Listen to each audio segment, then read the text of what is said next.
Nobody ever truly talks about how uniquely terrifying it is when you get summoned to the principal's office, only to find your entire friend group already sitting there. It transforms routine discipline into a high-stakes, collective judgment that feels less like a school matter and more like a federal investigation. My ordeal began in the middle of a mundane math class. The old, dusty school phone on the teacher's desk started ringing, that grating, loud sound that immediately makes every student freeze. My teacher, Ms. Evans, picked it up, her expression hardening as she listened.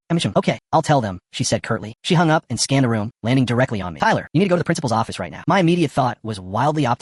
A vacation. My mom must have pulled me out of school to surprise me with an impromptu trip. I was completely unbothered, gathering my belongings with an air of casual excitement. Perhaps even a slight, superior smirk from my classmates who were stuck doing algebra. The confident facade lasted all the way until I arrived at the office suite. I checked in with the secretary, who pointed toward the main office door, where I saw the window, and the horrifying reality waiting inside. Inside, seated rigidly on the uncomfortable vinyl visitor chairs, were 4 of my friends. My stomach plummeted. This wasn't a casual pullout. This was a meeting. And not only were they my closest friends, they were specifically the core members of a notorious, highly active, and deeply questionable digital space we had created. They were all people I am in a group chat with. They looked up when I walked in, and the silent message in their wide, worried eyes was unmistakable. We are dead. At that moment, I knew instantly what had happened. It wasn't about missing homework or a forgotten field trip form. Our group chat texts had been leaked. The endless stream of inappropriate memes, the harsh critiques of teachers, the detailed plans for after-school shenanigans. It was all out. It's over. We're cooked. The fear of the actual school punishment, detention, suspension, whatever, was utterly eclipsed by the terror of the chat being read aloud to our parents. I shuffled inside, took the last remaining seat, and braced myself for the verbal firing squad. I felt sick. The principal, Mrs. Jenkins, looked at us sternly, folding her hands on her desk. I'm glad you're all here, she said, her voice grave, because I needed to talk to you as a group. This confirmed my worst fears. She was setting the stage for the reading of the digital evidence. I could feel sweat beating on my palms as I mentally apologized to every person we had mocked online. But then, she pivoted. What I need to talk to you about is your safety. Specifically, I saw all 5 of you jaywalking yesterday after school, right outside the convenience store. That corner is dangerous, and you need to stop doing that. I expect better judgment from you all. The air rushed out of my lungs in one massive, audible, shared whoosh of relief. All 5 of us looked at each other, the terror immediately replaced by a sudden, intense wave of almost hysterical gratitude. Jaywalking? We almost laughed out loud. As long as she didn't find out about the group chat, the one where we planned our crimes and aired our grievances, I did not care one bit what we were getting in trouble for. A simple warning about pedestrian traffic? We'll take it. We walked out of that office 10 feet tall, giddy with the knowledge that the digital paper trail was still safe. We learned nothing about traffic safety that day, but we learned a valuable lesson about the supremacy of the chat log as a source of collective anxiety.